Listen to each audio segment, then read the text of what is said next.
United States President Donald Trump returned from his short summit meeting in Singapore with North Korean leader Kim Jong-un in an exultant mood. There is only one catch, though: what Trump claimed isn't completely factual. The nuclear threat posed by North Korea remains undiminished. The joint statement issued by the two leaders was as brief, just 391 words, as it was vague. North Korea committed only to work towards complete denuclearization of the Korean peninsula.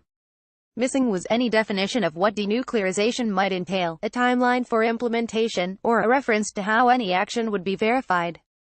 Other issues related to nuclear weapons, including ballistic missiles, were not even mentioned. Thus far, at least, the agreement with North Korea compares unfavorably to the Iran nuclear deal that Trump denounced, and then renounced a month before meeting Kim. This is not to argue that the Singapore summit had no value. At least for now, bilateral relations are in a better place than they were a year ago, when North Korea was conducting nuclear and missile tests, and observers, including me, were busy calculating the chances that the two countries would be making war rather than peace. And, looking forward, there is, in principle, the possibility that the U.S. and North Korea will be able to arrive at an agreement on the many relevant issues and details that the Singapore summit statement left out.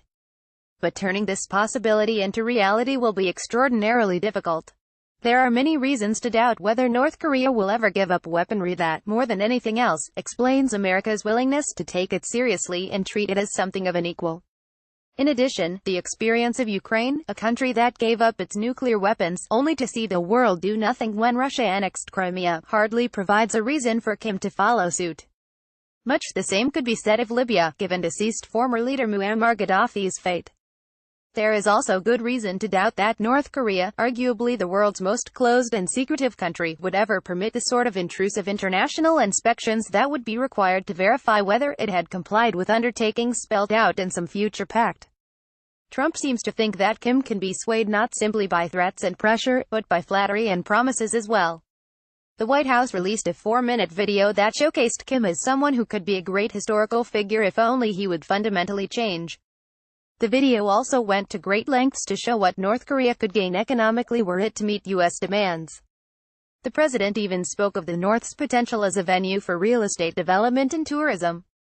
What seems not to have occurred to Trump is that such a future holds more peril than promise to someone whose family has ruled with an iron grip for 3 generations. A North Korea open to Western businessmen may soon find itself penetrated by Western ideas. Popular unrest would be sure to follow. Trump emphasizes the importance of personal relationships, and he claimed to have developed one with Kim in a matter of hours. More than once, he spoke of the trust he had for a leader with a record of killing off those, including an uncle and a brother, he deemed his enemies.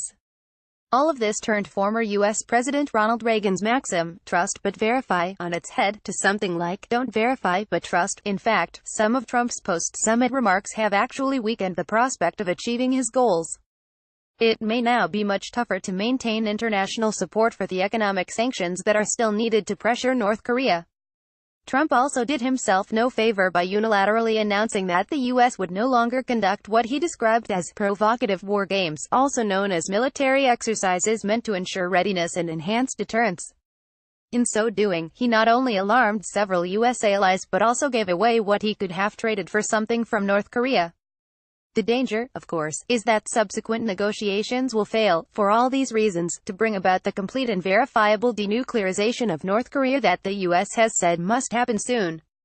Trump would likely then accuse Kim of betraying his trust. In that case, the U.S. would have 3 options. It could accept less than full denuclearization, an outcome that Trump and his top aides have said they would reject. It could impose even stricter sanctions, to which China and Russia are unlikely to sign up. Or it could reintroduce the threat of military force, which South Korea, in particular, would resist. But if Trump concludes that diplomacy has failed, he could nonetheless opt for military action, a course John Bolton suggested just before becoming National Security Advisor. This would hardly be the legacy that Trump intended for the Singapore summit, but it remains more possible than his optimistic tweets would lead one to believe. Project Syndicate, 2018. Richard N. Haas is president of the Council on Foreign Relations and author of A World in Disarray, American Foreign Policy and the Crisis of the Old Order.